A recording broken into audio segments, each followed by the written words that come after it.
Oi pessoal, tudo legal? Vamos continuar nossos estudos do Livro dos Espíritos. Nós estamos no livro 2º, capítulo 7º, Retorno à Vida Corporal.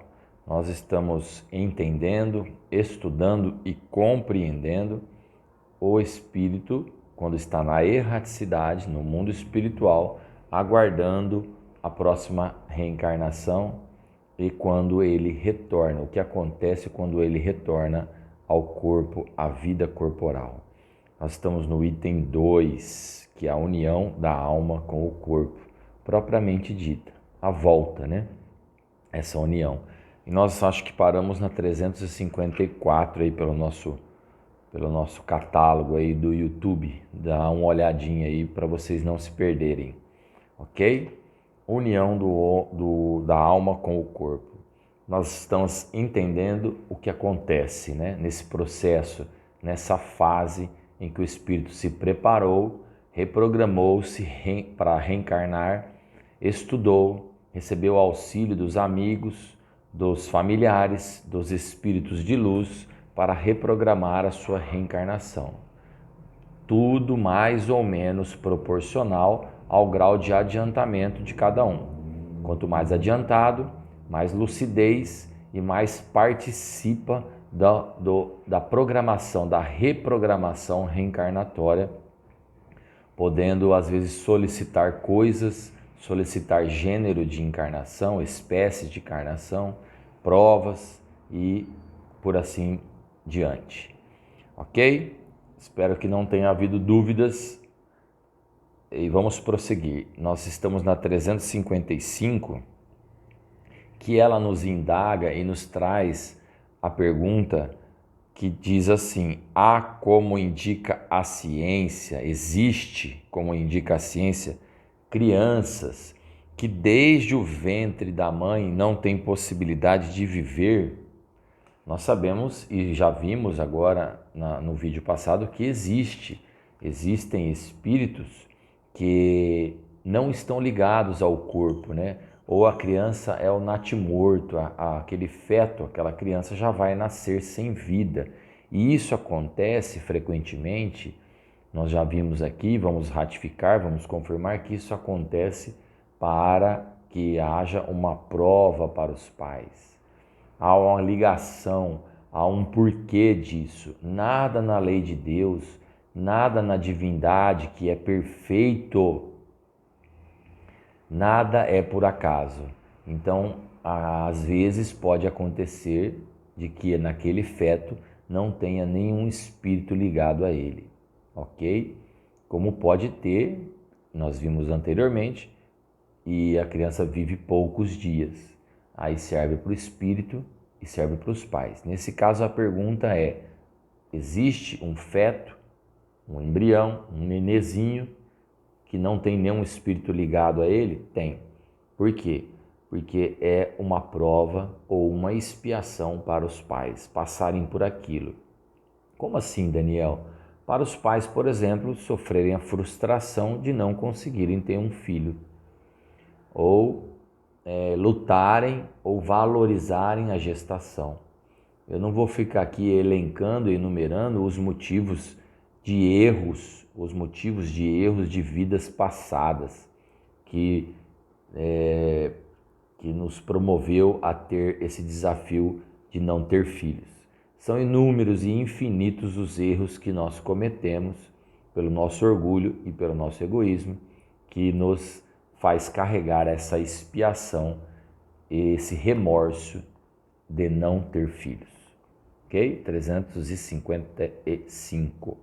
Há crianças, a 356 agora, há crianças natimortas que não foram destinadas à encarnação de um espírito? Sim, como eu já antecipei, jamais tiveram um espírito destinado aos seus corpos, né? É somente os pais, pelos pais que essa criança nasce. Quer dizer, existe ali um corpo vegetativo, material, instintivo, que serve de puxão de orelha para os pais ou de um resgate, vamos dizer assim. Por isso que a 356A nos fala, um ser dessa natureza pode chegar ao tempo normal de nascimento? Sim. Chega a nascer durante a gestação, chega a completar a gestação, nascer, só que nasce sem vida, né? E é o que denominam o natimorto. Pois bem, toda criança que sobrevive tem, portanto, necessariamente um espírito encarnado em si? Aí é Kardec cutucando os espíritos para extrair conhecimento deles. Tudo bem, então tem um espírito, tem um exemplo dado anteriormente, Kardec diz assim, tem um exemplo dado anteriormente de que um bebê nasceu e durante essa gestação não tinha nenhum espírito ligado a ele, porque era prova para os pais. Ok. E aí, se ele vive, esse espírito, vive pouco, por exemplo, essa criança vive, ela nasceu viva e vive pouco, tem um espírito ligado a ele? Claro que tem. Óbvio que tem. O que seria daquele corpo sem um espírito? Nada, uma matéria, tá? Então tem. Se nasceu com vida, tem. Não seria ele um ser humano se não tivesse aquele corpo ligado a um espírito, um princípio inteligente, que somos nós, obra da criação de Deus, ok? E quais são para o espírito as consequências do aborto? Primeiramente, ele está falando das consequências para o espírito, quer dizer, vai reencarnar, se reprogramou, se reorganizou, tem que voltar. Houve o aborto? Isso está anulado, tem que começar tudo de novo. Não estou falando dos efeitos agora, tá?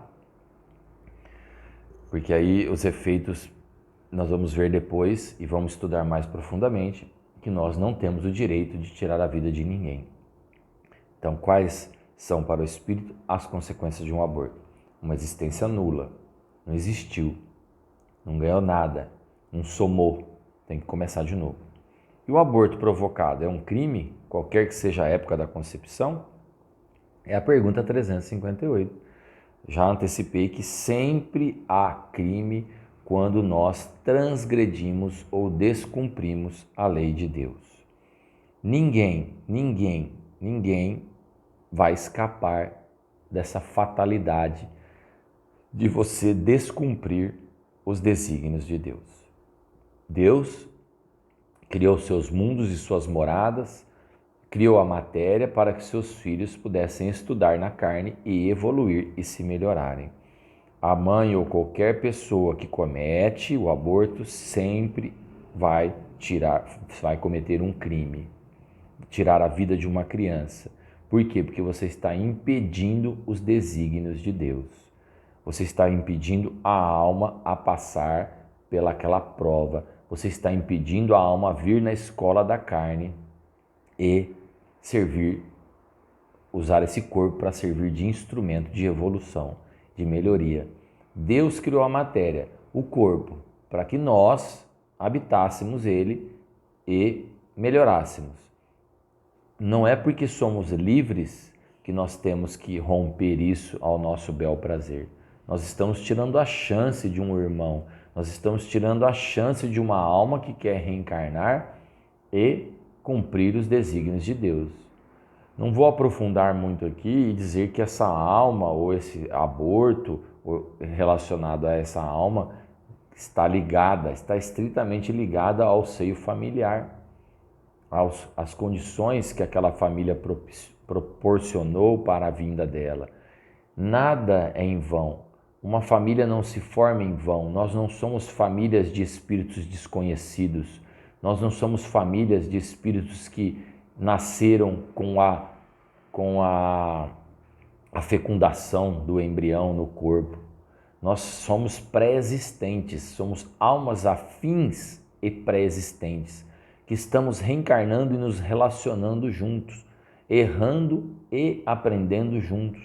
Então você não tem o direito de descumprir, de cessar ou de romper os desígnios de Deus, provocando um aborto. A 359 fala, e no caso que a mãe está em perigo?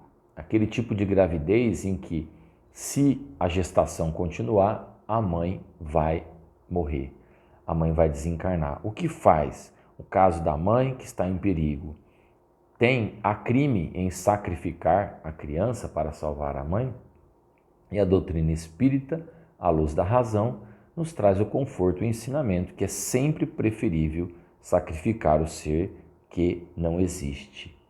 Daniel, mas tem vida ali dentro do útero. O espírito está ligado àquele feto. Como que não existe? Como que sacrificar uma vida que não existe? O espírito, a gestação e o acoplar do espírito, ele dá início em 100%, né? A ligação do espírito com o corpo se dá em 100% com o nascimento, com o choro da criança, com o nascimento vivo, onde o espírito vem ao corpo definitivamente se ligar e, junto com a matéria, trazer a vida espiritual àquele corpo. Então é preferível você preservar a vida da mãe, que já existe, que tem uma vida pela frente, que tem missões a cumprir, que pode novamente tentar a gravidez, do que sacrificar o ser que está crescendo e ainda não nasceu. É assim que a doutrina espírita nos conforta e nos explica. É racional ter pelos fetos o mesmo respeito que se tem pelo corpo de uma criança se tivesse vivido? Essa pergunta ela é muito propícia porque muitos casais e muitas famílias passam por provas ou passam por dificuldades quando tem uma gravidez que é interrompida ou tem que ser retirado o feto da mãe, e as pessoas e as famílias que passam por essa dificuldade chegam a velar o feto, né, a criança. Eles, por exemplo, compram um caixãozinho para o bebê, levam esse caixãozinho até o cemitério, compra no cemitério uma área do cemitério chamada carneira, e ali faz uma sepultura para o feto que não nasceu com vida, né, que teve a sua vida interrompida, e ali os pais veneram aquilo, né? Então é errado fazer isso. Quem somos nós para criticar? Em apontar o dedo por coisas que nós ainda não passamos, né? Então o Espiritismo nos explica que se o nascimento de um irmão nosso, de uma criança, é a vontade de Deus, ou a morte de um feto que não nasceu com vida, ou que durou pouco, ou que nasceu e durou pouco, também é a vontade de Deus. Tudo para Deus é absoluto. Para nós é relativo, mas para Deus tudo é absoluto.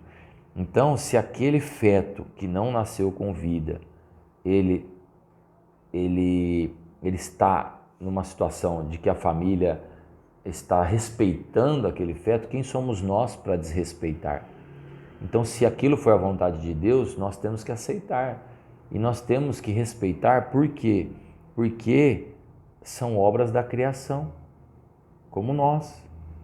Nós não sabemos o que aquele casal, o que aquela família fez em outras vidas para criticar. Nós não sabemos o que eles passaram, as dificuldades que eles passaram para agora vir passar por essa expiação, ou essa prova, ou esse baque, né, de não conseguir engravidar ou engravidar e perder. Então, por isso que essa pergunta 360, ela é muito oportuna em respeitar aquele feto, o corpo de uma criança, porque é obra da criação, é a vontade de Deus. E se foi uma obra incompleta, também é a vontade de Deus, porque para Deus tudo é absoluto. Isso pertence aos desígnios da divindade e não cabe a nenhum de nós julgarmos. Ok? Paramos na 360 para fechar a questão da união da alma com o corpo. Ok? Agora, daqui para frente, nós vamos entrar num outro item, que são as faculdades morais e intelectuais, dentro do retorno à vida corporal. Mas vamos falar de outro assunto, das faculdades morais e intelectuais, a partir da pergunta 361. E já vamos antecipando que nós somos espíritos e seres inteligentes da criação. De toda a criação, só nós somos os inteligentes. que possuímos inteligência. E da onde vem a nossa moral? E da onde vem a nossa inteligência? Do Espírito. Obrigado, até o próximo vídeo.